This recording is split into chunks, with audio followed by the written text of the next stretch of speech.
Bé,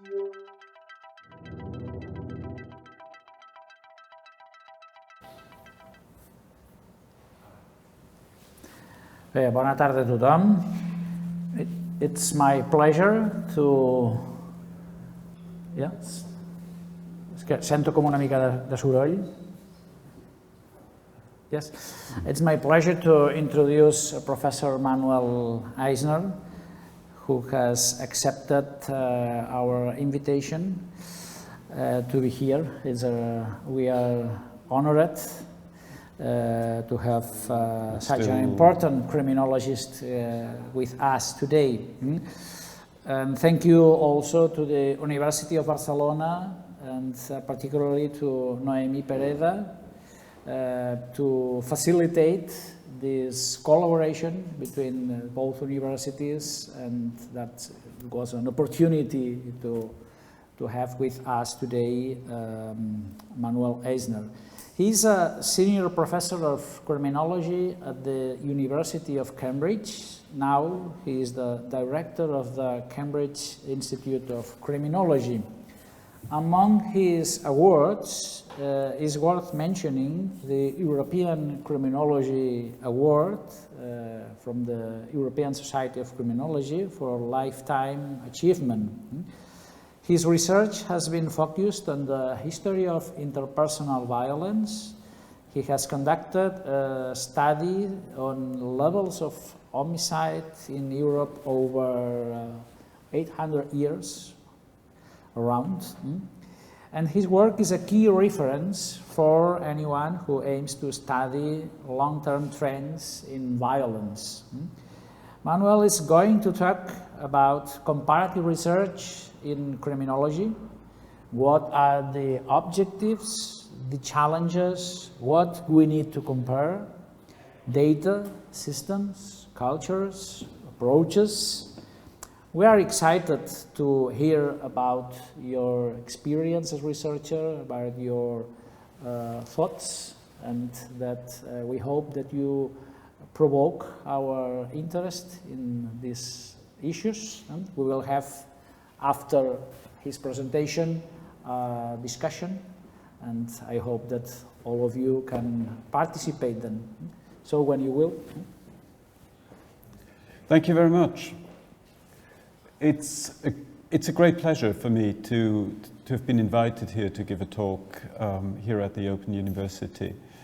I'll try to cover quite a broad range of topics and hope to engage with you in a discussion, in an exchange about what it means to conduct comparative criminological research. And I would like to start not with my slides, but just with a general overview of my thinking about what constitutes comparative criminology, because that's not immediately clear what this is. Now, when you think about the social sciences more widely, comparative thinking has a long tradition in the social sciences.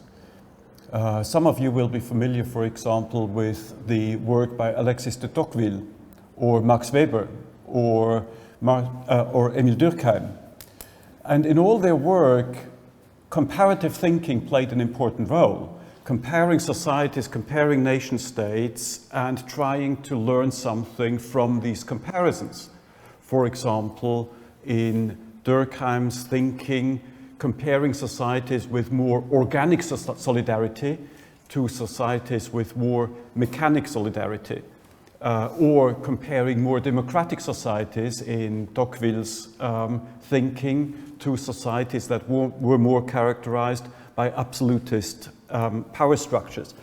And if you think about Alexis de Tocqueville, there was an interesting idea here in that he argued that the way power is structured has influences all the way down to individual psychologies. So there is a link between macrostructures and individual inner functioning. That's an important thinking in social sciences, for example, also when you think of Norbert Elias' thinking, where he argued that he tried to combine psychoanalysis on the one hand with macrosociology.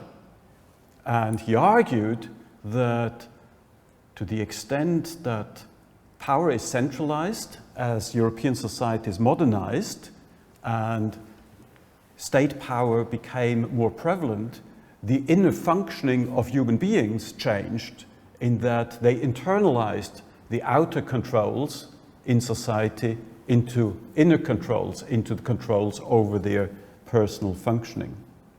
So this is just an overview of general social sciences. In criminology itself, comparative thinking also played an important role in the very early stages of criminological thinking.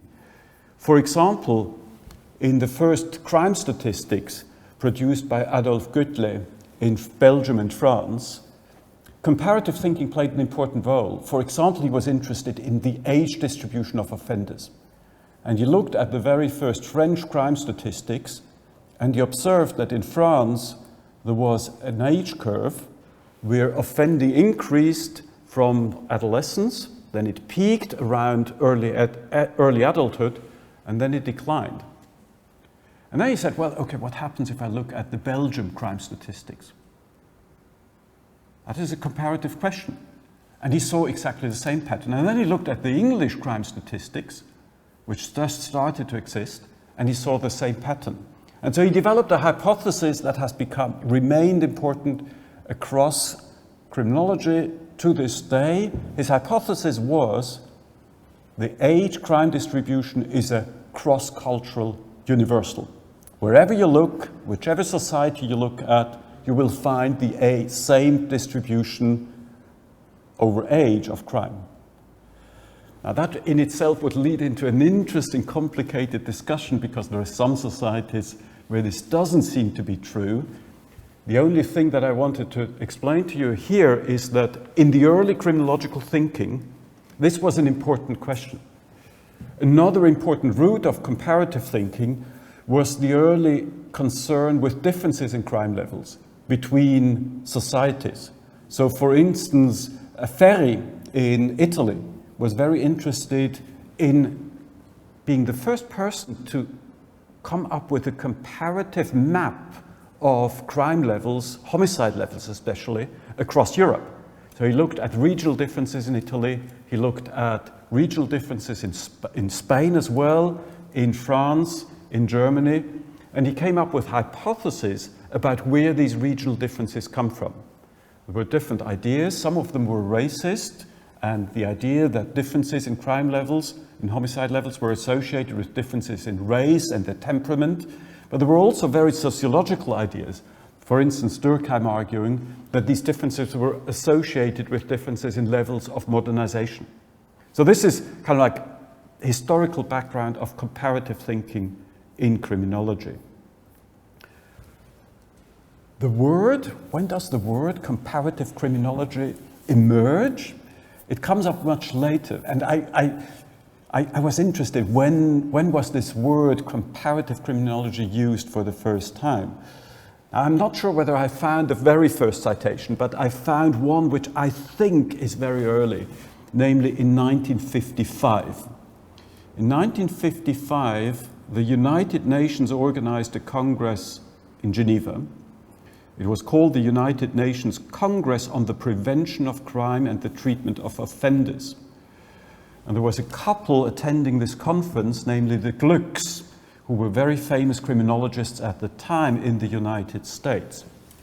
And that's relevant because I believe they introduced this idea there. And so what the final document, which is published, and you can read it, says, I just want to briefly quote this to you because it gives you an idea. I think it's relevant to this day. It gives you an idea what their thinking was. So what they said there was, research should be directed both to the identification of the measures that are currently employed in the effort to prevent juvenile delinquency and to objective and critical evaluation of the effectiveness of such measures. Comparative, coordinated and interdisciplinary research should be carried out to determine the relative effects of programs in different countries. Through cooperation between researchers from different countries, it may be possible to develop a highly promising new field of comparative criminology, based on research employing standard definitions and techniques. In this way, uniformities and differences in causal influences, in predictive factors, and in results of preventive and treatment programs can be determined, and progress can be made towards a true science of criminology. And that's quite an ambitious statement. It's quite grand. And it has a number of elements that are still relevant to this day. It has one element that is about trying to better understand the extent to which our criminological knowledge, our victimological knowledge, generalizes across human societies. Are these mechanisms all the same across societies, or are they different? Does it matter whether, for instance, some kind of harm doing is legal in one society and it's illegal in another society? Does it affect the extent of harm that it does? Does it matter whether families have one structure in some societies or that families have a different structure in another society? Does the idea, for instance, that low self-control has an effect on crime, is that only limited to one society and not to other societies? So these are important questions. But I just want to mention here that the statement in 1955 at this conference was also very much about prevention and intervention. It was raising the question whether knowledge that we've generated in Western societies about effective intervention, whether it's early childhood prevention, whether it's about treatment, offender treatment, or any other type of intervention, whether this knowledge generalizes across different cultures, different societies across the world. And if you think about it, today we live in a time of the Sustainable Development Goals, which were formulated in 2015, and these goals include a number of really important goals relating to the reduction of violence. There is one goal that relates to the elimination of violence against women. There is another goal that relates to the elimination of violence against children. And there is a third goal relating to the substantive reduction of all types of serious interpersonal violence. Now, all these goals are formulated at a global level as part of sustainable development.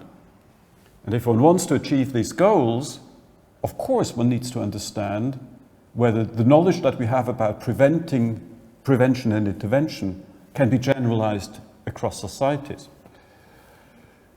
I want to finish this introduction with a thought about this issue of generalization.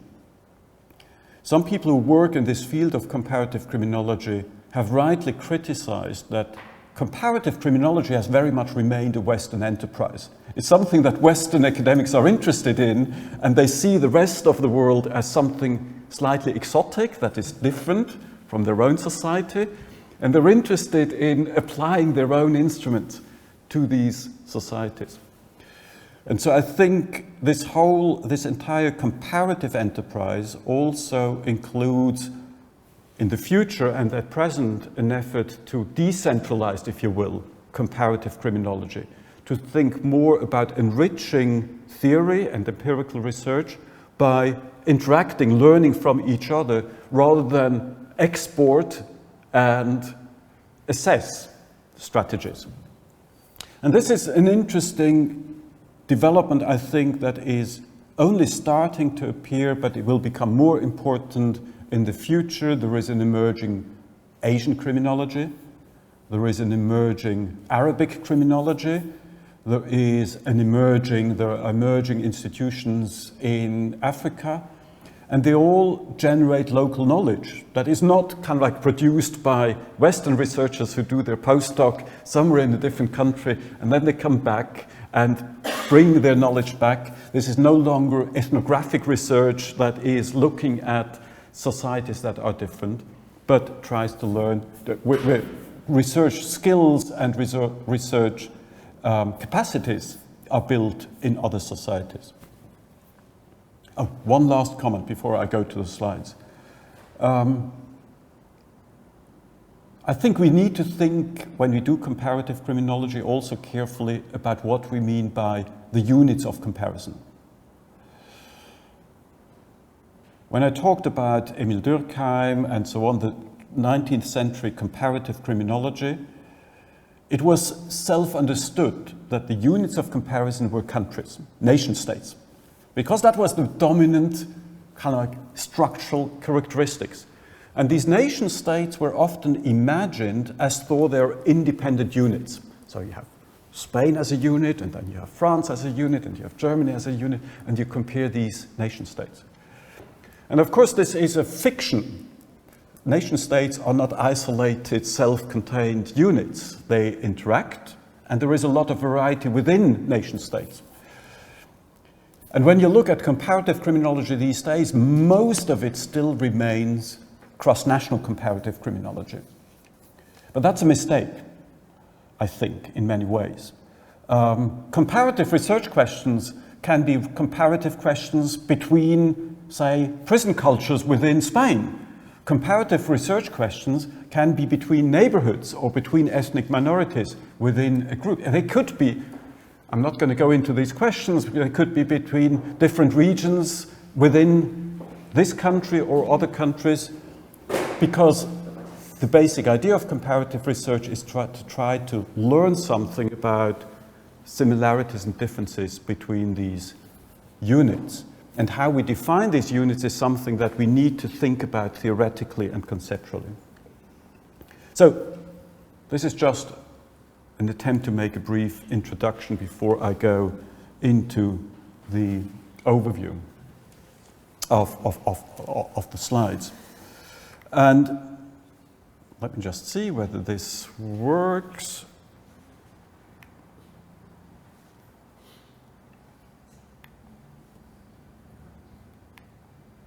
Yes, it does. Fantastic.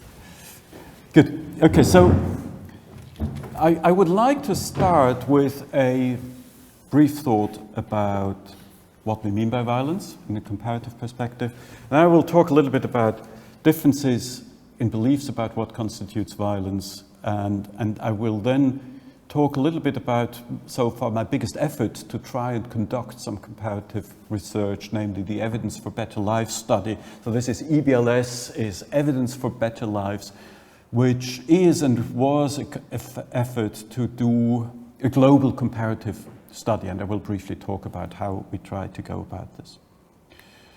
Now, talking about what we mean by violence, it's just by way of trying to sensitize you to the politics of what we mean by the term violence.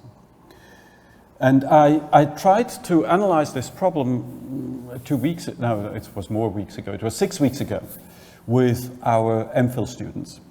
And what I did was to just give them 25 questions that they answered with yes or no. I will display the same questions today. And I said, well, what do you think? Is this behavior, does this constitute violence in your thinking? And I would like you, I'm going to show this to you one slide after the other, and you can think for yourself whether yes or no you think this is violence. And at the end, I would also like to ask you, for how many of these questions was the consensus amongst these 25 students? I should say here that Cambridge has a very international studentship, so they come from many different cultures, many different backgrounds. So you would have much less uniformity of cultural socialization than I would expect in this room. But so this is going to be interesting. So these were the 25 behaviors. Using witchcraft, spells, or other mental means to harm other people. Is this violence or not? Abort a fetus. Is this violence or not? Cut parts of the clitoris of a female child. Cut parts of the foreskin of the penis of a male child. A cyclist shouting abusive words at a car driver. Inflicting self-harm, cutting yourself. A person killing a burglar in self-defense. Is that violence? A police officer using force to arrest a criminal. A member of a discriminated group fighting for freedom. Members of an ethnic or racial group being 5 times more likely to experience absolute poverty, a criminal locked up in a cell for 23 hours per day. That were the questions. And I was thinking, by the way, this is one other question that links a little bit to the discussions that we had today in connection also with gender-based violence. So if you think about it, one question that I thought I would have liked to add here specifically, what do you think is a boy slapping a girl? Is that gender-based violence? But then, is a girl slapping a boy gender-based violence? Yes or no? So that would be another question to sensitize you to the cultural thinking. So here is my question now to you. Does anybody have a guess how many of these questions were answered at a uniform yes or no across these 25 students? Does anybody want to dare a guess?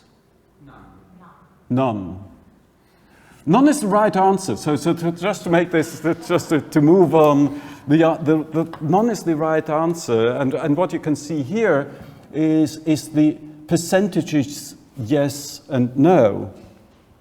And the only item really that had a majority of no is aborting a fetus, but also there was no consensus within the classroom. Sorry, this was one too quick. It was also interesting that the second one was abusive words. So verbal violence was the second least likely behavior that was coded as violence in this classroom. But for all the others, there was just a majority thought this was violence, but for none, there was consensus. There was always somebody who thought this behavior was not violence. And that's interesting if you think about this at a global level now, that what this makes us think about is that there is variation. Now, of course, I intentionally chose behaviors where I expected there to be dissensus. So this is not covering all types of violence. And this is why I plotted this little graph that tries to illustrate that I do believe that there is, of course, a kernel, a core domain that is widely shared, but then across different dimensions, there is differences in views. There is differences in the distinction between, for instance, whether non-physical and mental types of harm doing constitute violence. That depends, for instance, whether you believe that witchcraft is doing real harm or not. And that in itself would vary between societies. There is differences in the distinction between violence and the use of force between different societies and where these boundaries are. So Spanish, like all Latin languages, distinguishes between poder and violencia. And similarly, German distinguishes between Gewalt and Macht. So these differences both include the use of coercive power, but in one situation it's legitimate and right, and in the other situation it's illegitimate. So there is a moral judgment in the usage of the word of violence. Then there is a question about whether the self-harm should be included in the notion of violence. And finally, and I tried to capture this, for instance, with the one item on higher levels of poverty among some disadvantaged minorities. It's non-intentional harm that happens to some groups of people. That was, for instance, a difference that's illustrated by the difference between how Johann Galtung thought about the concept of violence and how the World Health Organization thinks about violence. So the World Health Organization, in their famous global report on violence, defines violence as the intentional use of physical force or power related, threatened or actual, against oneself, against another person, or against a group or community that either results in or has a high likelihood of resulting in injury, death, psychological harm, maldevelopment, or deprivation. The critical word here is intentional use of physical force, right? And Johann Galtung sees this in a very different way. He developed the notion of structural violence as a peace researcher, and he says violence is present when human beings are being influenced in such a way that their actual somatic and mental realizations are below their potential realizations. And I'm not making a judgment here on which of these definitions is right. I'm just trying to explain to you that what we mean by violence is a contested territory. So in a global comparative perspective, we need to ask questions about how and why beliefs and attitudes towards violence differ between societies and between individuals, under what circumstances certain forms of violence, and that can be a large, broad range of different types of violence, are considered justified by the actors. And of course, you would all have some views about when you think violence may be justified. There is nobody, I would expect that there is nobody in the room who always thinks that non-violence is the right option. There may be some saints amongst you, but I wouldn't expect many saints. And so I would expect that some of you would think, well, there may be situations where it's actually right. But where this boundary is not quite clear. And then, of course, there is the question that is interesting to sociologists and political scientists: what are the conditions that lead to change in the perception of what constitutes violence, and how are these boundaries shifting as societies change? Now, I want to talk about this a little bit with the example of one study that I conducted with a student of mine some years ago, Lana Gunheim, who is from Jordania, and she just pulled off, as part of a one-year MPhil thesis, a major cross-sectional study in Jordan. She's a very energetic person, and she managed to convince quite a large number of schools and the education authorities that she could do a study on honor-killing attitudes among adolescents in Jordan, which, as you can imagine, is not an easy thing to pull off, but she did. And so I want to show you some of the results here, again, to sensitize you to this problem of what is morally right. And so what she asked in the study is it okay for a brother to kill his sister, for a father to kill his daughter, for a husband to kill his wife, if the woman has dishonored the family? Which basically, dishonoring the family means having a sexual relationship with in an illegitimate situation. And she also asked, is it okay for a husband, so this is kind of like what is known as wife-beating attitudes. This is a strange concept, but that's the way it's labeled in the literature. Is it okay for a husband to beat his wife if she is unfaithful, if she constantly disobeys, if she's disrespectful to the parents, and if she insults her husband? And so I just want to show you briefly the prevalence rates, if you can see this here. And there is two interesting things, I think. So first of all, when it comes to, I don't know what you thought, how often, probably there's not many of you who think that a husband or a brother is ever justified to kill a female on the basis of any of these dishonoring the family. But in Jordan, this was 40% of the males and 20% of the females. And with respect to beating, for a husband to beat his wife, it was 87% of males. And what was it again? The number 78% for females. What is most astonishing about this? The most astonishing thing for me is not that males think this is right, but the astonishing thing is the large proportion of females who support this attitude. And there is fascinating research, for instance, about especially the attitudes towards intimate partner violence, that in many societies, many traditional societies, there is actually more women who endorse violence against women than men, which raises other interesting questions about where this is coming from, but I'm not going to talk about this. What we find in this study is that there were three major factors, dynamics, that were contributing to these differences. This is now differences between individuals within the same societal context. And I mention this here because I think when we do comparative criminology, we always both need to think about differences between societies, but then we also need to think about differences between individuals within the same society. Because, of course, societies are not homogeneous. They're not all the same within society.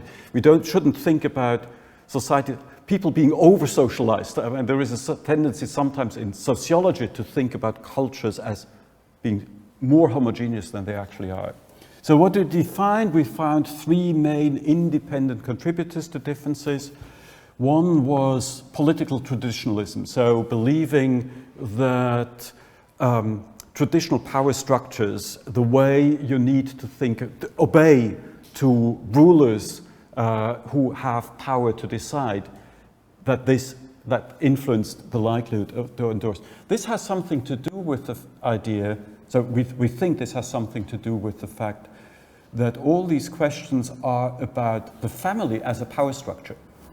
And so if you have a more traditional view of the power structures within broader society, about the dominance of those who are males who are in power, then this also affects the likelihood that you endorse violence within the family. Female chastity norms was something that we measured separately, so the idea that women should not have sexual intercourse before being married. And then there was this general notion of moral neutralization of violence that has nothing to do as such with gender inequality. It's more to do with the notion that you accept more excuses in general for violent behavior. And both men and women differ in the extent to which they think sometimes some types of violence are justified. So I'm going to talk now about conducting this global comparative study. So I'm going to jump now to another study that I have been involved in and continue to be involved in. And that study is called Evidence for Better Lives, a global study, cohort study to promote the well-being of children across the life course. And you can see from the list of partners here that this was a big effort. The idea that we had about 10 years ago was, wouldn't it be interesting and useful in connection also with the Sustainable Development Goals, in connection with the kind of comparative questions that I tried to raise at the beginning of my talk about trying to better understand how similar developmental dynamics are between different societies, to try and actually test this empirically. And so I started with the idea, and then others kicked in, saying, well, how about trying to set up a global comparative longitudinal study?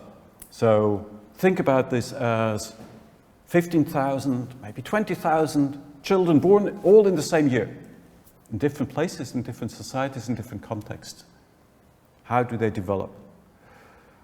This question came from one very particular previous question, and I want to explain to you where this was coming from. I'm quite interested as a homicide researcher in the question, why do some societies have so much more homicides than other societies? If you look at this globally, across cities, for example, you can make a comparison between Singapore and Caracas. Singapore has one of the lowest homicide rates in the world, about 0.2 homicides per 100,000 inhabitants per year. So that means on a population of 500,000 people, so about the population of Barcelona, in Singapore, you have one homicide each year. Okay? In Caracas, around 2010, you had about 150 homicides per 100,000 inhabitants per year. So for a population of 500,000, again about the population of Barcelona proper, that would be 5 times, what would be about 600. Okay? So that's a difference of 1 to 600, 500, whatever the number is. So why this developmental study? Because one question that we don't really understand is, when in human development, if you think about children growing up, at what stage of their development do these differences start to emerge? Do they already differ between Caracas and Singapore in their first year of life? Do they differ when they start primary school? Do they differ when they start secondary school? Or do they only start to differ in the likelihood that they use violence when they're adolescents or adults? And frankly, nobody knows the answer to that. Answering this question is interesting and important because it bears on the question of prevention and policy implications. If these differences already emerge in early childhood, then it's an important argument to say that if we want to reduce these differences, which doesn't mean we want to have more violence in some parts, but we want to reduce levels of violence in these high violence societies, we need to do something about early childhood. But it may also be the case that these differences only start emerging during adolescence, that something is going wrong, for instance, with youth gangs, with failing at school, with being socialized into a more violent masculinity ideal, and that would mean that we would have to invest our resources into that stage of human development. So that was the background, just to give you an intuitive sense of what we've been trying to do.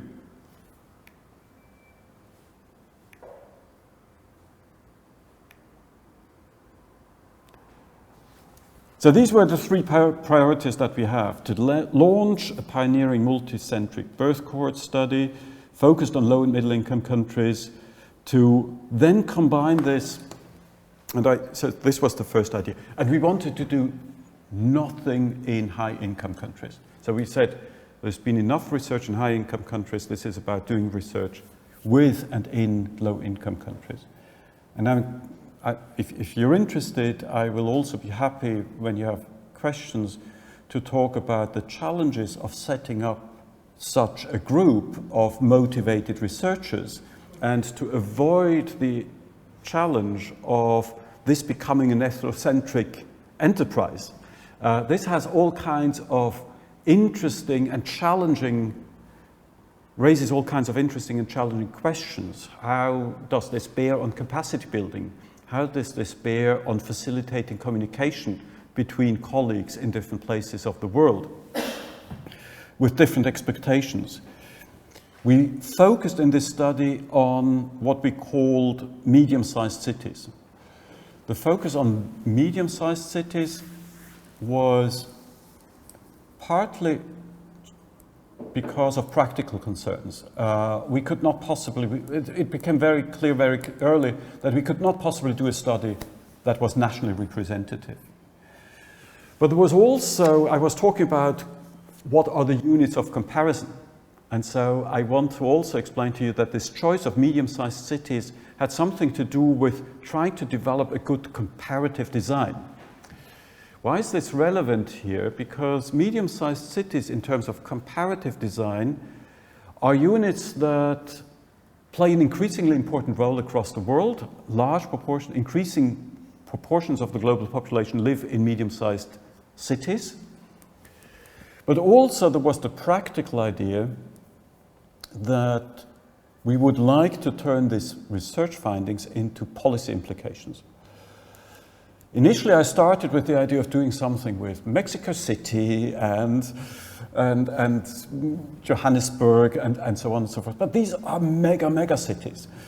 And if you want to mobilize policy, it's almost impossible to do this.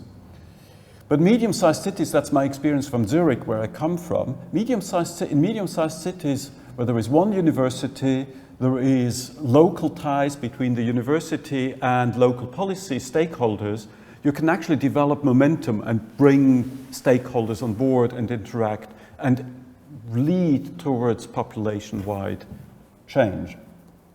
And thirdly, we wanted to contribute to capacity building by creating this interdisciplinary network of research teams. Let me just briefly show to you what the sites were that we included in this study. So going from west to east, we included Kingston, which is at the larger end, the capital of medium-sized cities with about 800,000 population, the capital of Jamaica, Koforidua, which is a city in Ghana, just north of Accra, Worcester, which is a medium-sized city about 60 kilometers from Cape Town, Cluj-Napoca, which is the second largest city in Romania, Tarlai Kalan, which is outside Islamabad in Pakistan, Ragama, which is outside, which is in Sri Lanka, outside Colombo, Hue, which is the city in the middle of Vietnam between Hanoi and Ho Chi Minh City, and Valenzuela City, which is one of the cities that that is part of Greater Manila, with a very strong working class, poor population. So you can see from this that we made an effort to represent the big cultural areas of this world. We had wanted, I should say here, because I'm talking to a Spanish-speaking audience, we had wanted to include a site in Latin America, but then you have, whenever you do this kind of things, there are just unexpected things happening, and one of the sites that we had planned to include, it was in Brazil, I should say, eventually didn't materialize for a number of reasons, and so that didn't happen. The foundational study that I will talk about very briefly was to demonstrate the feasibility of such a global comparative cohort study. And what we did in that study was to recruit, we just wanted to demonstrate that we were able to do this, okay? And so that means that you go through, well, it was a number of stages. I just want to tell you briefly what stages you go through. You go through decisions about who your partners should be. That in itself was 1.5 years worth of work, because you want to be careful. As you know, everybody who's ever worked with colleagues is that you have to be very careful whom you work with and whether you actually think this can be done. Do they have the resources? Do they have the interest? Are they nice people? And all these kind of questions that you want to assess. Then you have to go through, for instance, questionnaire design. A major enterprise, if you think about this, you have 8 partners. Well, in the end, we had 13 universities, all very clever, intelligent colleagues with different interests, different disciplines, and you need to bring them all together and try to think through what instruments should we use, and you want to manage this process. It can't be chaotic, so you need to be, keep control over this process, how you develop the instruments. You need to think through ethics approval. In itself, just think about everything you know about doing this in Barcelona, and then multiply this by 5, and you get an idea of how much time, how much effort this requires to go through this. Of course, it means establishing contracts. I mean, the contracting side is a nightmare. All these bilateral contracts established across all these sites.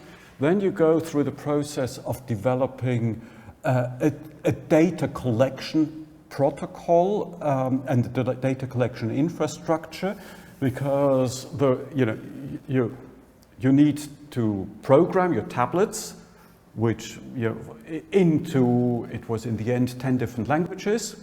You need to make sure that it's all programmed right and you don't have errors. The translation itself would be another, I could give an entire talk about the translation issue, but I just want to show you that this is not easy, this is not easy peasy, just let's try to do this. Each of these stages needs to be planned. If you do a translation, for instance, you want to make sure that you have a translation protocol, so you need to make sure that you know exactly, each side knows exactly how to do this. But then what we learned very quickly is that just writing protocols is one thing, and people complying with protocols is another thing. And so then you have all these questions about how much monitoring is acceptable and who is the partner that you talk to. And then you go through the entire question of training, which is another major exercise. So developing a fieldwork guidebook. But then, so if you do this here in Barcelona, you have a fieldworker guidebook, but then I know, whoever is doing research here, you work with your fieldworkers and you train your fieldworkers directly.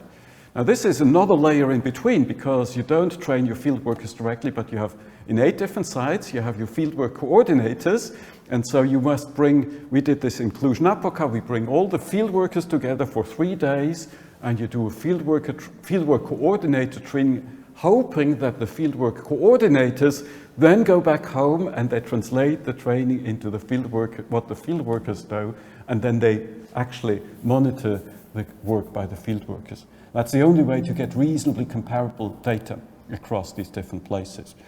And so one of the other elements, and then I'll finish here, was, for instance, the problem that we did very much from the beginning. It was clear to us that this would not be a study that would exclusively rely on questionnaires, people ticking boxes. I think ticking boxes is getting people to tick boxes is an interesting strategy. It has been successfully used for the past 100 years, but I don't think it's the end of science.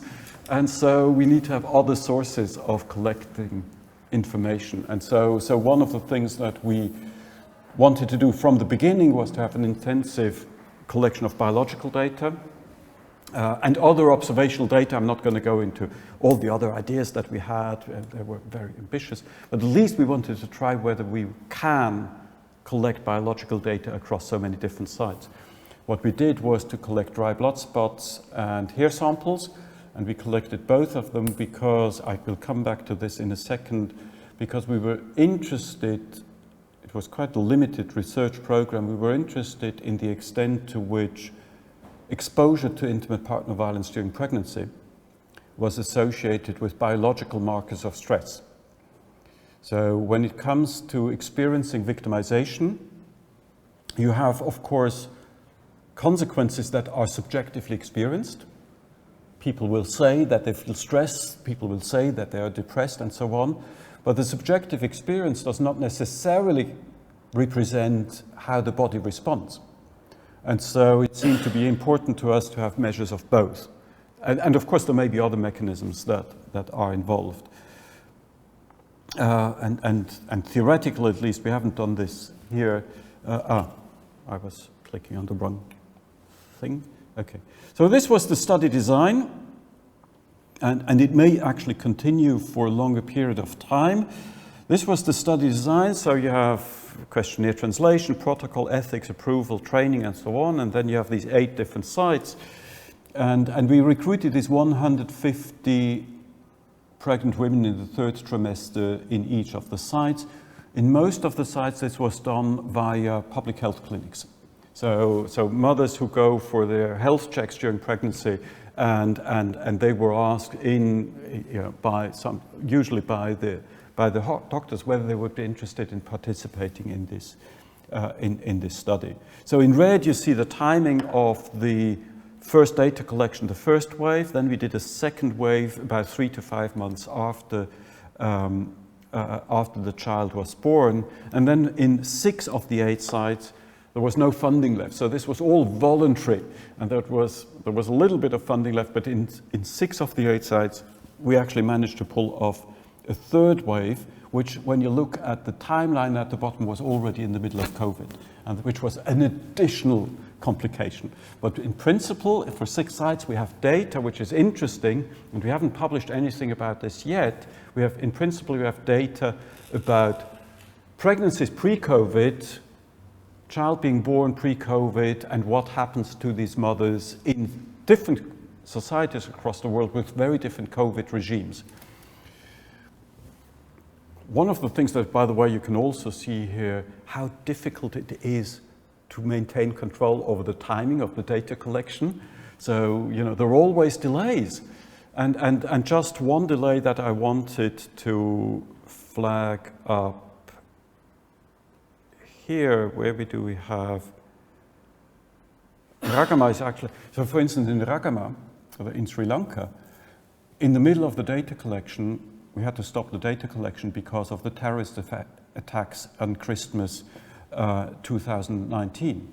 And it was just entirely impossible because it was quite close to where the study collection site was. So if you try to do this collective kind of study, you get lots of unexpected events that affect your study.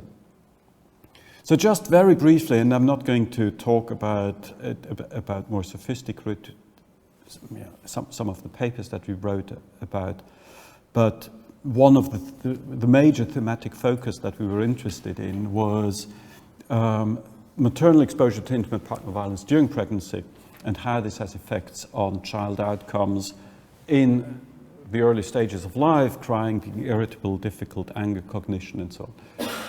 The interest was not so much on whether that association exists. There is a lot of research suggesting that the association exists, but the open questions, as I understand it, are what are the causal mechanisms that link maternal exposure to intimate partner violence during pregnancy and poor child outcomes. So, for example, so these are some of the mediating pathways that you could imagine. So that could be linked to, for instance, experiencing physiological stress. That's what we try to measure with the biological sample. It could be mediated by pre- and perinatal depression, which limits the extent to which mothers are able to care and look after the children. It could be limited to substance use as a response to the abuse that is experienced, and then this affects, child outcomes. It could be linked to poor healthcare utilization. It could be linked to infection. One of the things that we wanted to measure in the derived, you can do this in the derived blood spots, is chronic mobilization of the immune response system, or poor nutrition, for instance, undernourishment. And one of my PhD students is currently doing a study in Uganda, in northern Uganda, about the link between exposure to violence and poor child nutrition.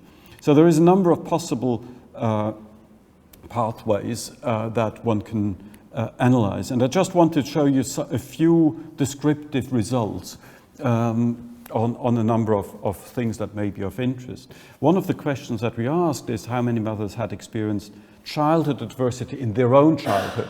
So the idea here was that there would be a link between earlier experiences with violence and experiences during pregnancy.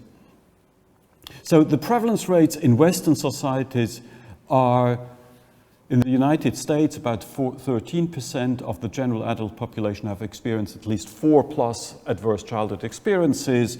In Wales, there was a recent study. In the general adult population, it was 14%. In the cities that we were looking at, it was 42%. So it was almost 3 times as high as in Western context. And I think that's one of the really interesting findings. You have much higher baseline exposure to a number of risk factors. Now, these 42%, I think it's important to bear in mind, are distributed in very different ways across these different sites. So it's not by no means the case that sometimes researchers talk about low and middle income countries. I thought this was just one world in comparison to high income countries as the other world. And that's in itself quite a colonial way of thinking. There is a lot of diversity between these different sites, and I think understanding this diversity is important. So this is just the percentage of women in our study samples that had 4 plus types of adversity, and it goes from 68% of women in Kingston to 7% in Hue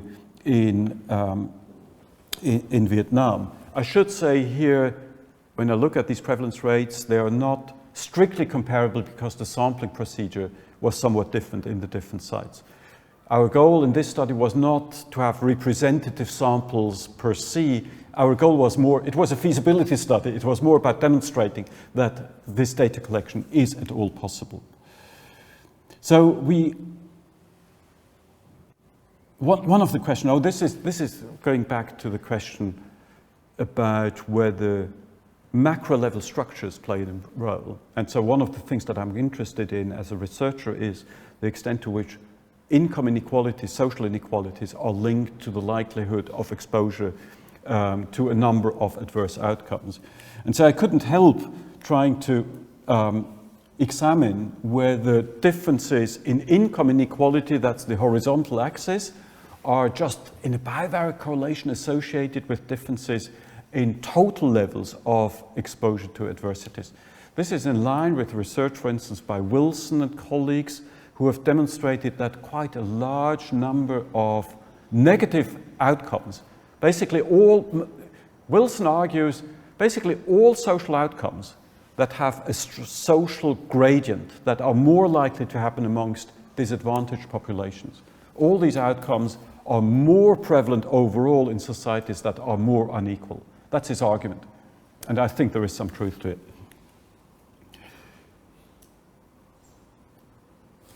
This is, I'm going to go through this very quickly. Here we have the percentage of women who were victims of violence at home during pregnancy.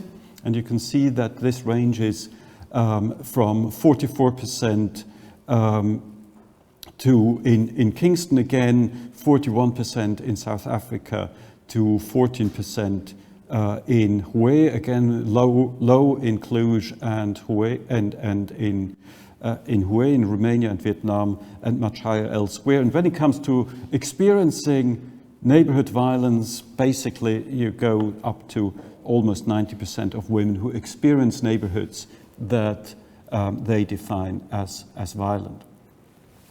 I thought it was interesting here also to show the association between adverse childhood experiences of the mother and their own experience of domestic violence when they were pregnant. So at the bottom you see the number of childhood adversities that a woman experienced when she was a child herself, and the likelihood that she experienced intimate partner violence during pregnancy. And you can see here in this graph, again, that's just descriptive, it's not causal, that there is a strong bivariate association, not a surprise to anybody who works in this field, a strong association between the number of childhood adversities and the likelihood of experiencing violence during pregnancy. So this is my last slide here. What have we learned from this study? We've learned that very large proportions of pregnant women in low and middle income countries have experienced adverse childhood experiences, that social inequality may be a contributing factor to differences in the exposure to adverse childhood experiences. And I mention this here also because I sometimes have some conversations, let me say, with colleagues at WHO or in other institutions when it comes to what needs to be done to address violence.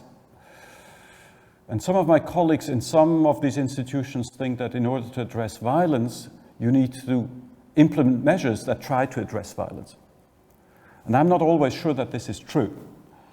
It may well be that addressing something like social inequality, which is not about violence at all, it's about educational equality, it's about eliminating poverty, it's about reducing the extent of spatial segregation in societies, may actually be more useful than targeted measures that are focused, that are designed as violence prevention measures. I think the call is out about which of these strategies is better, and it's not an either-or situation, but I just want to flag up here that this, I think when we talk about comparative prevention, it's important to bear in mind that some of the measures may not have nothing to do with violence in itself. And we found also that women who experienced intimate partner violence or adversity are much more likely to report depression and stress during pregnancy. One of the topics that I haven't talked about here, which is a topic that we're quite interested in the past few publications that we've published, is the question of measurement. This is a technical question, and it's probably taking away a little bit from the main focus of this talk. But even with the most careful translation that you try to do, there are all kinds of difficult questions about whether the way you try to measure stress, the way you try to measure depression, the way you try to measure intimate partner violence is genuinely comparable as an instrument, as a way of collecting information across these different societies. So I just want to mention here, from a scientific point of view, that's an interesting and difficult question. So the next steps, some of the next steps, we're working on a paper that analyzes the hair samples about biomarkers of stress. We now have these data at ages 24 to 30 months about trying to understand whether exposure to violence during pregnancy is associated with child outcomes in this age. And we're now hoping, we don't know yet, so this is going to be a new proposal. One of the things that I'm quite interested in, and others have now taken up, I'm not going to do this. I'm not a specialist in early child development at all.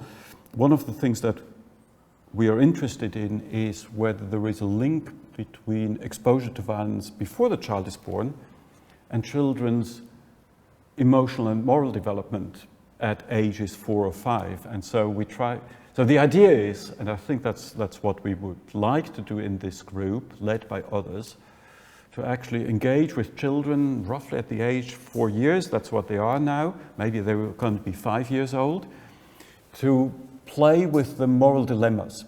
So you have all kinds of moral dilemmas, and children, everybody who's played with children at this age knows that they have dilemmas about whether they should share with others or they shouldn't share with others, whether they should cheat in a certain situation and lie to others or not lie to others, whether they perceive another child to be aggressive or whether they think the child is actually just nice to them, and how good they are at cooperating with others. And what we would like to learn from such a study is not to do interviews, but to engage with them in standardized experimental games and see whether that's associated with their exposure to violence before they were born. And that is kind of a link to the question that I raised before. How early do these differences between the societies emerge in terms of social, emotional, moral development of children between these places? Thank you very much.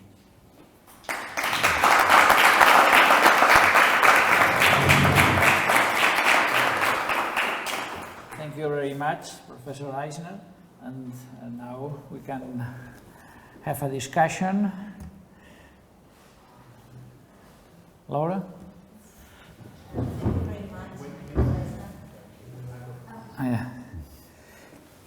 Sí, aprofito per avisar a tothom, per si no tothom n'és conscient, que això s'està enregistrant i que després se'n farà ús també en les aules.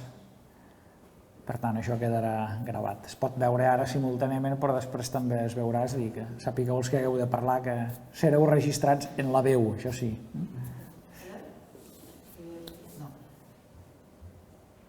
Sí, sí. Just one question. How deep does this investigation go into the relationship between the mother and the child? I mean, there has been said the word neglect. When the mother has suffered violence in pregnancy and the child has all these attitudes you have talked about, crying and all that. Que no se sent, perdona, diu Anna.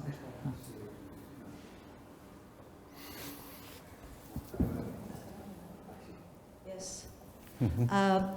When you say that mother has suffered violent experiences during the pregnancy and the child cries and has all these attitudes, does it mean that the mother has the child has been neglected, that the mother has not treated the child with affection or something like that, that all these hard experiences during pregnancy and before have affected the relationship between the mother and the child?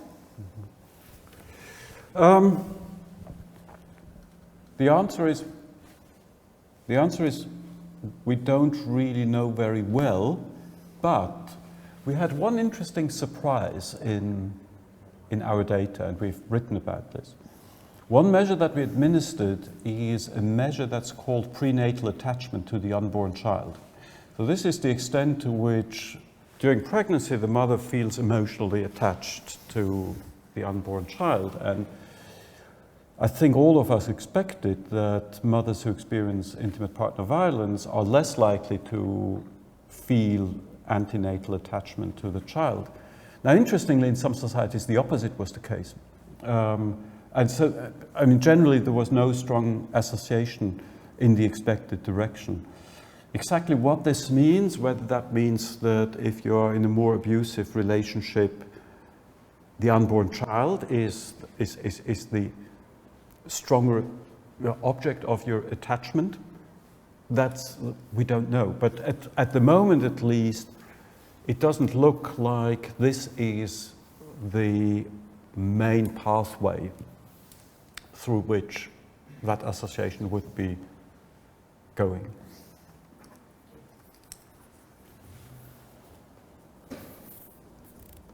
More questions?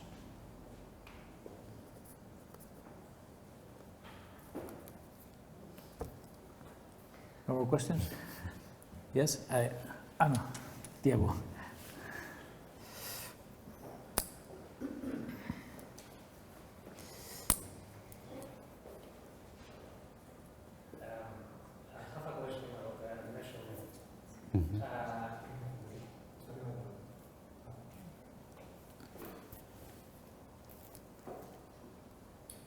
I have a question about measurement. A lot of the instruments or techniques that we typically use when study violence and its outputs has little or scarce evidence about different types of validity, such as criterion validity, etc. No? But especially regarding cross-cultural validity. I was thinking if you may share some, some thoughts on insights, coming from the evidence for better life study, maybe to how to improve or how to address this lack of evidence on this this problem that I think is highly prevalent in the study of violence. Yes. I'm happy to try my best, but I'm not myself. So I would like to have Asia Murray here next to me now, because because she's the measurement models specialist in our group.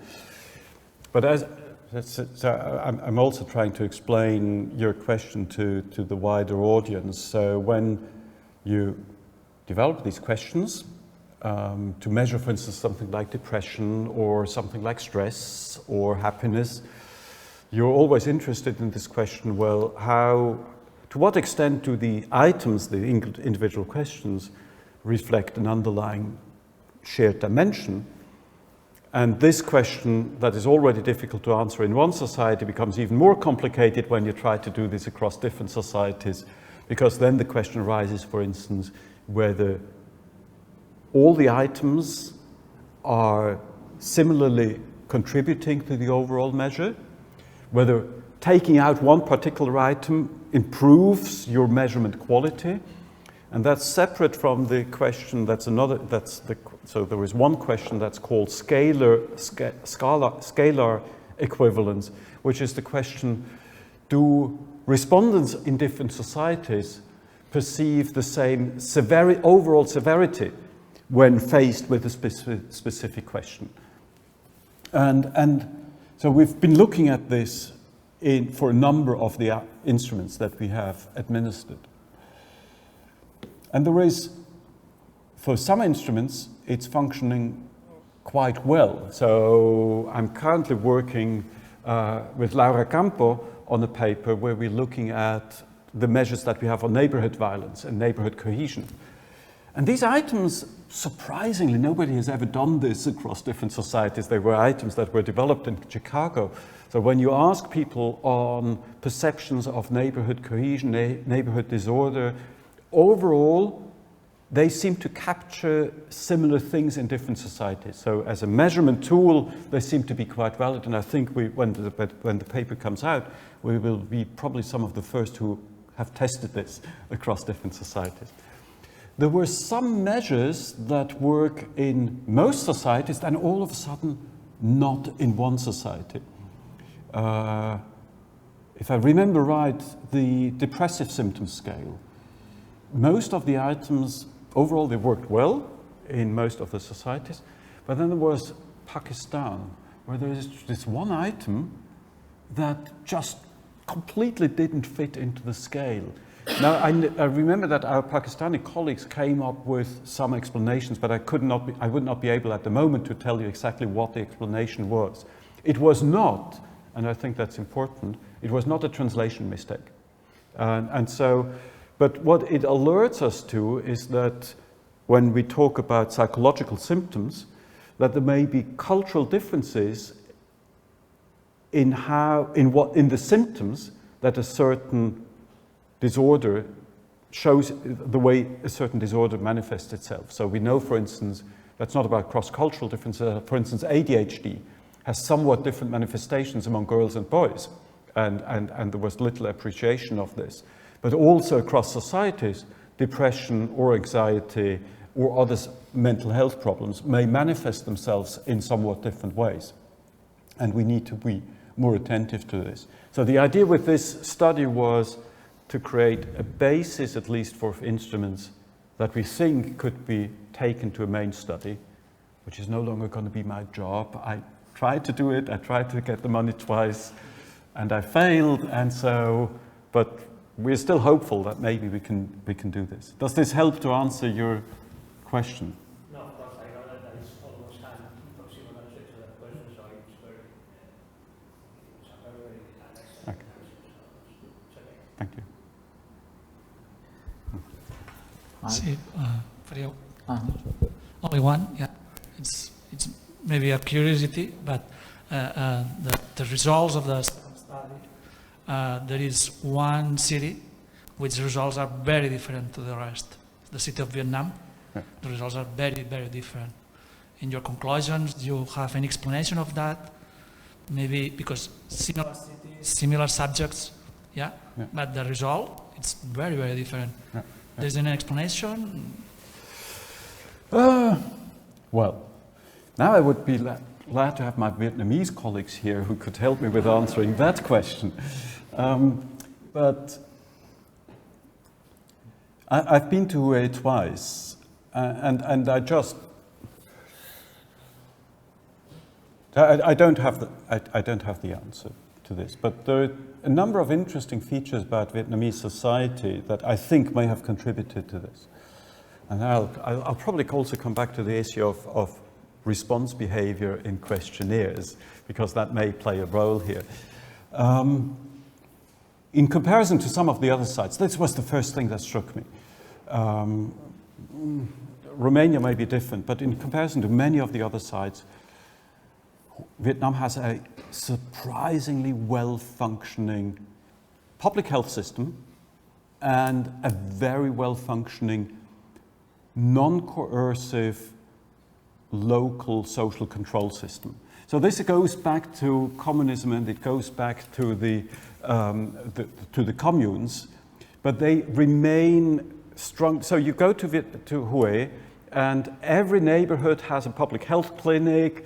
They know exactly who the neighbors are. Also, for a study, this is perfect. For a study, it's perfect, but it also shows you something about the care that goes into individuals, because they would know which mothers are pregnant. They would care about providing public health, and there is not a group, this is what I was talking about in societies with high inequality, where there are major groups of society that are just left outside the functioning of the public health system.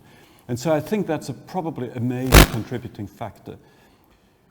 It may well be that Confucian culture, but there we always need to be very careful when we try to generalize about the importance of culture. And especially if you're not really specialists of the culture, it's really, really difficult. But Vietnam is a strongly collectivist culture in the sense that there is still high importance of family ties and family integration.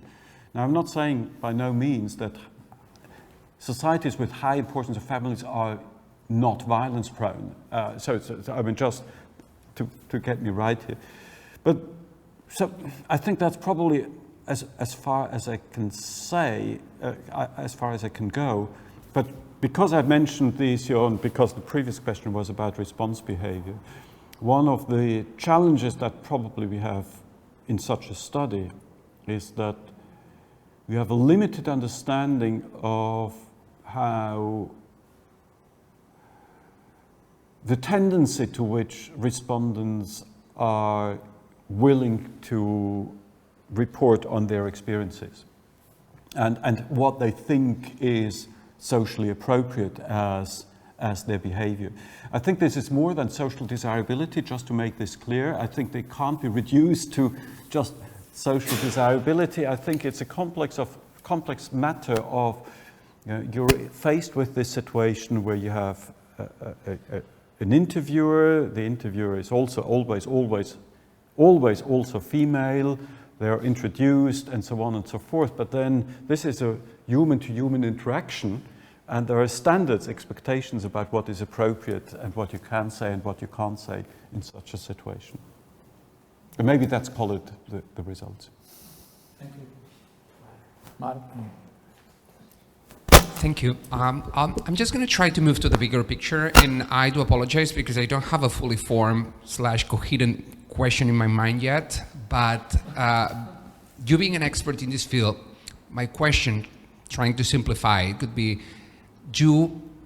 which crimes do work better with the comparative angle?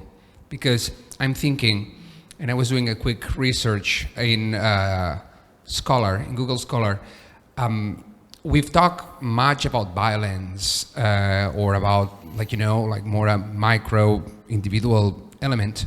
But I'm thinking, for example, organized crime or terrorism, which leads me to the quick survey that you did at the beginning with your students, because one of the most polarized questions was about the freedom fighter, which leads once again, how can you do comparative research in specific topics where it is so complicated to just agree upon what is organized crime, what is transnational crime, what is terrorism?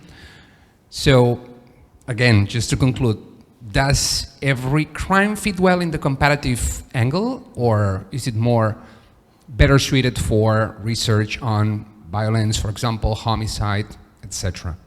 Thank you.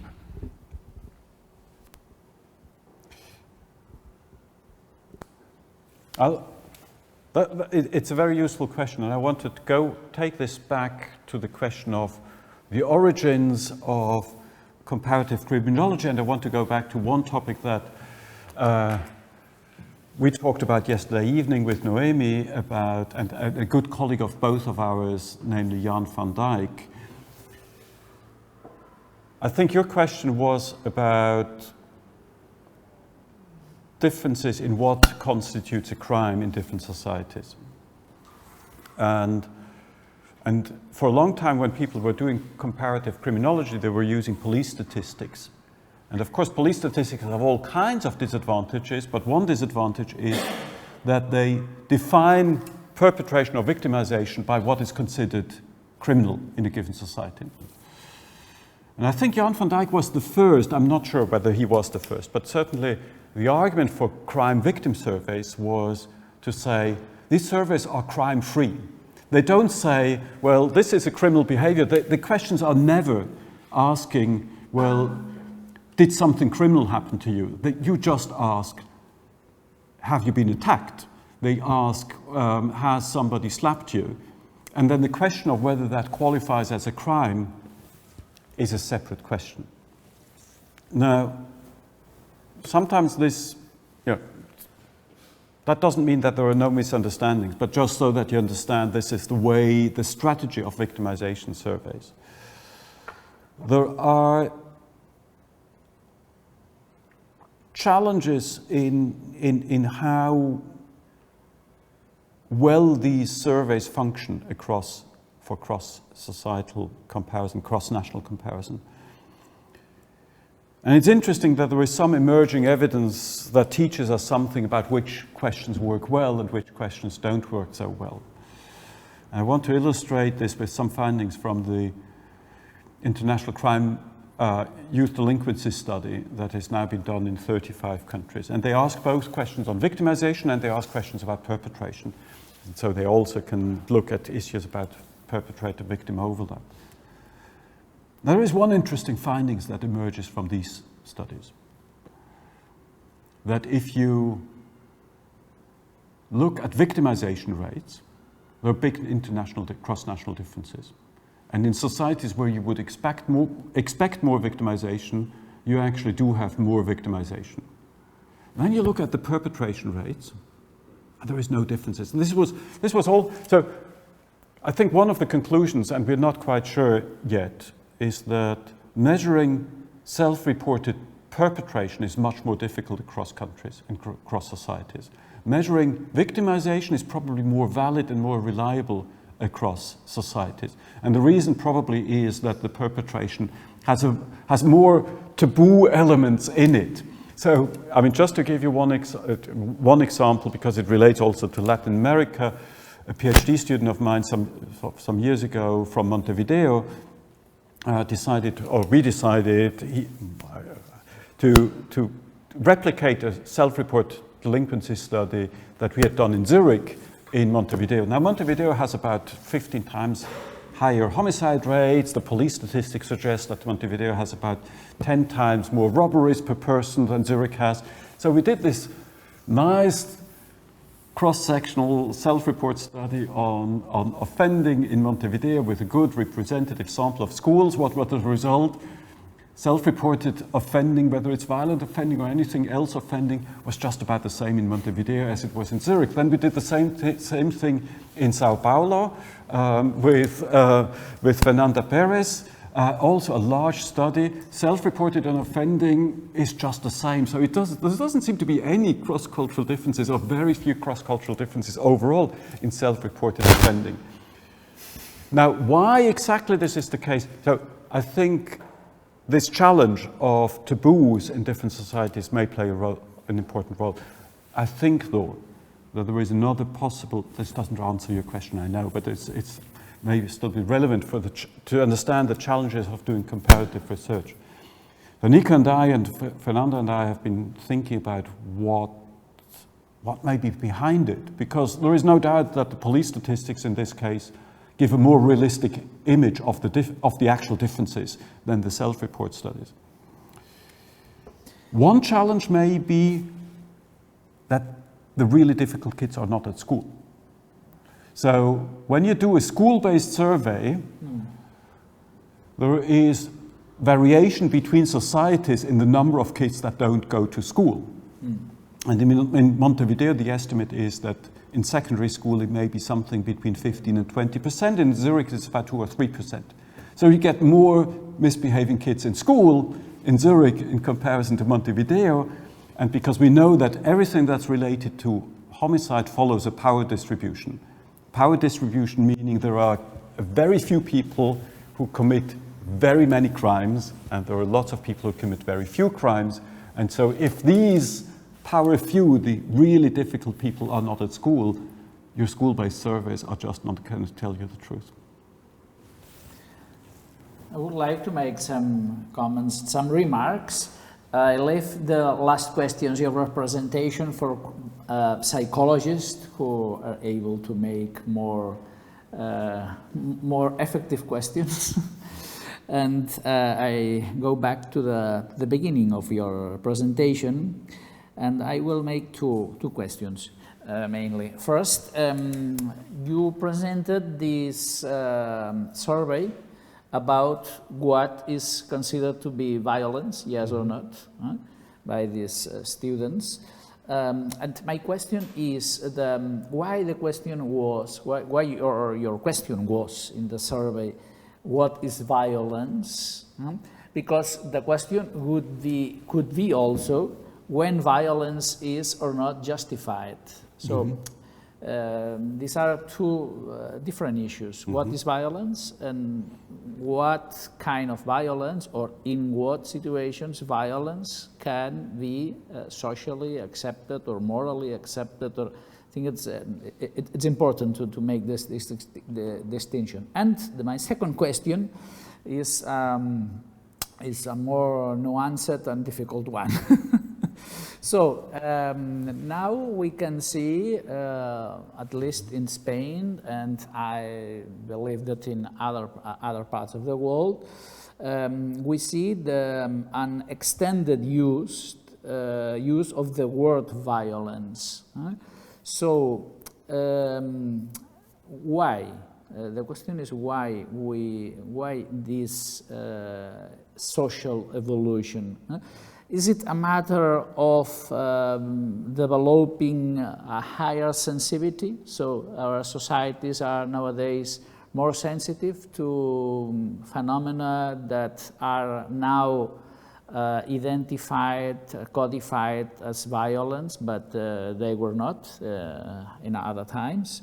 Or is it a matter of a reduced violence, a reduced tolerance? So I am thinking about attitudes or politics of zero tolerance. So the question, I think it's very important because it could be considered, this social evolution, a symptom of the progress of civilization towards higher sensitivity, or just the opposite, a symptom of regression towards a less tolerance with the other issues. So I think about, for instance, psychological violence is now broadly accepted, but even nowadays is even more used, the concept of economic violence, vicarious violence, vile violence, so to refer to where traffic violence, political violence nowadays. So, why is it that? Is it a symptom of civilization, more civilization, or just the opposite? Okay. I'll try to answer both questions briefly. First, why did I ask what is violence and not how wrong is the violence? And then one could also ask, by the way, how serious is that particular behavior?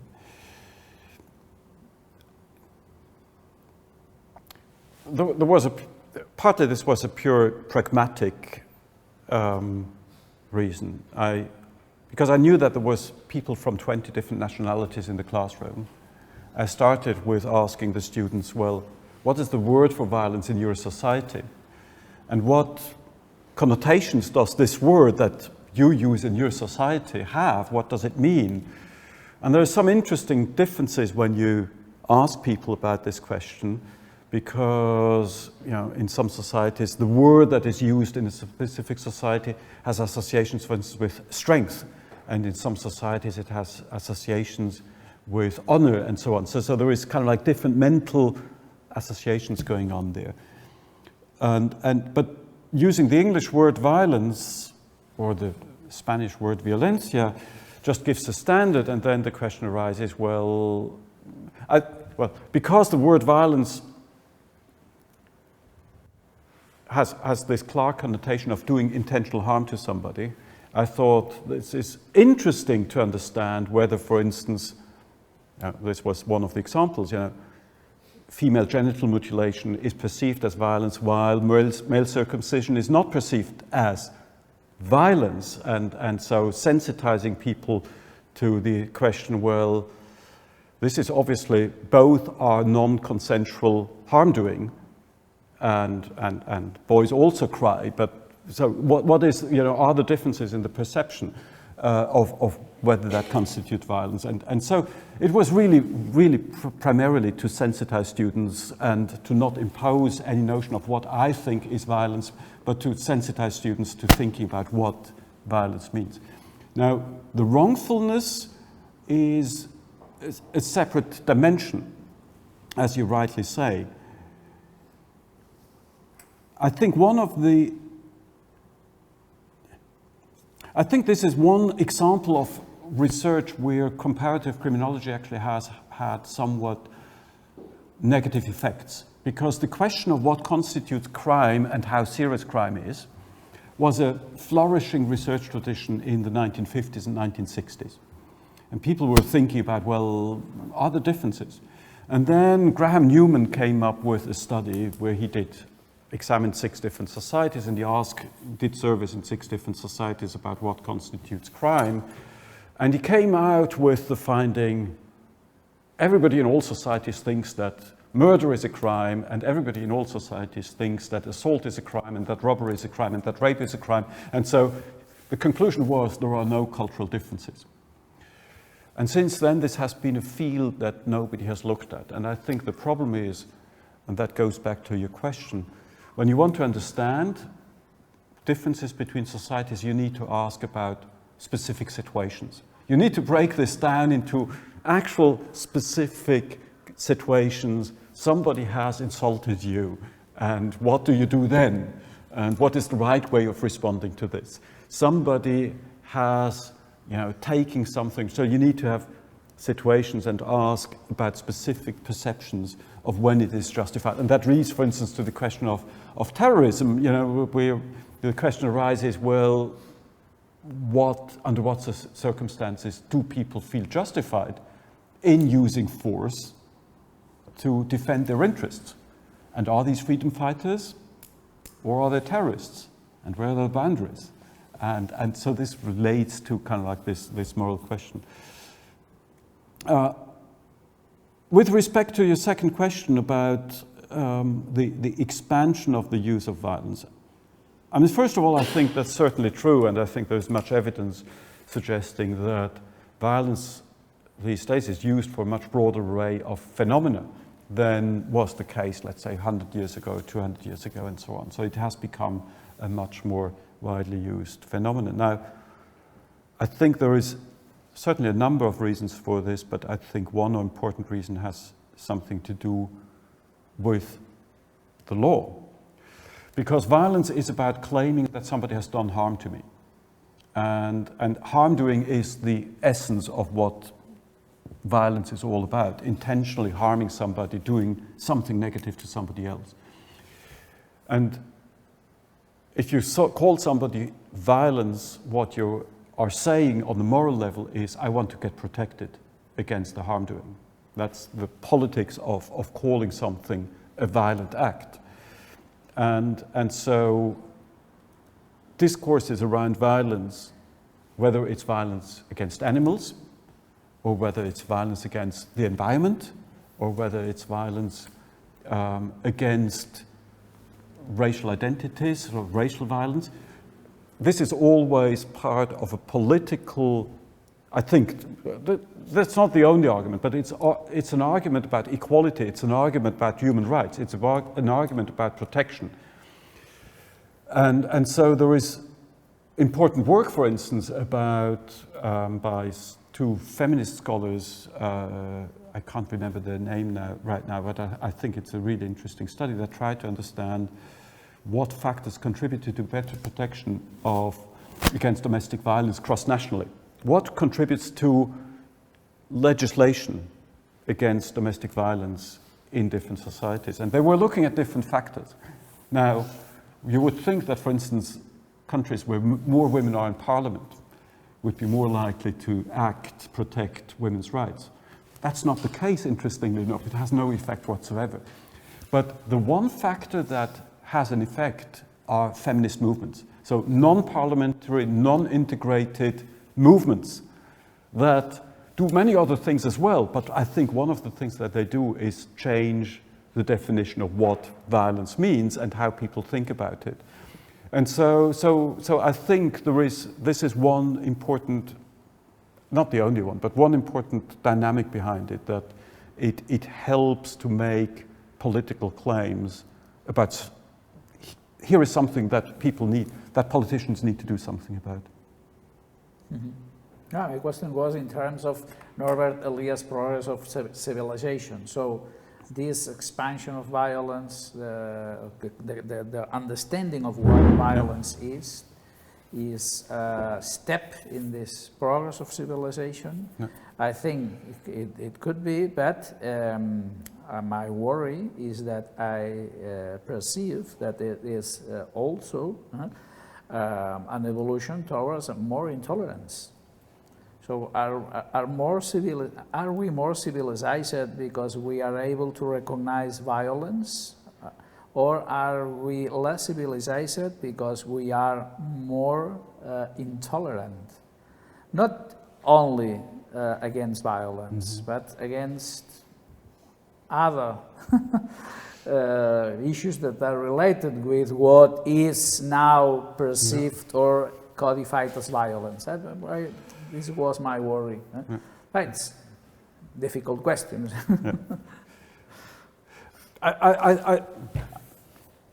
sometimes you have to admit that you don't know the answer to a question. And I think that in that situation, I have to say, I'm not sure what my answer would be.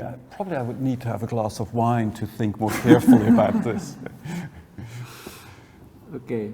Any other question? Last question, because we are on time.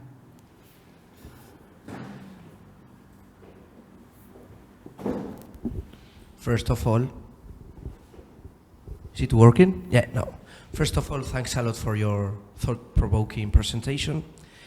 When you were speaking about what's the best way, the best strategy to reduce violence, I imagine that the answer to that question depends on how do you understand that things are. How do you understand that violence is related to poverty or to inequality? So my area of research is reintegration, and I certainly see certain similarities with this, because you can find that relationship between crime and inequality. So I was wondering, when you were saying that perhaps the way to tackle this is to try to reduce inequalities or to reduce poverty, and like this you will be able to reduce violence. I wonder if there's not a two-way relationship between violence and poverty, and if violence does not also perpetuate and strengthen poverty, and not only violence, but the way that we as a society respond to violence. So I believe there's a very complicated, at least in relationship to inclusion, exclusion, and crime. That is the area that I know best. And my question is there something similar that occurs with violence and inequality? Is there that type of two-way relationship in which at the same time one is a symptom but also a cause? Yes. Well, the short answer is yes, there is a bidirectional relationship. And I think that's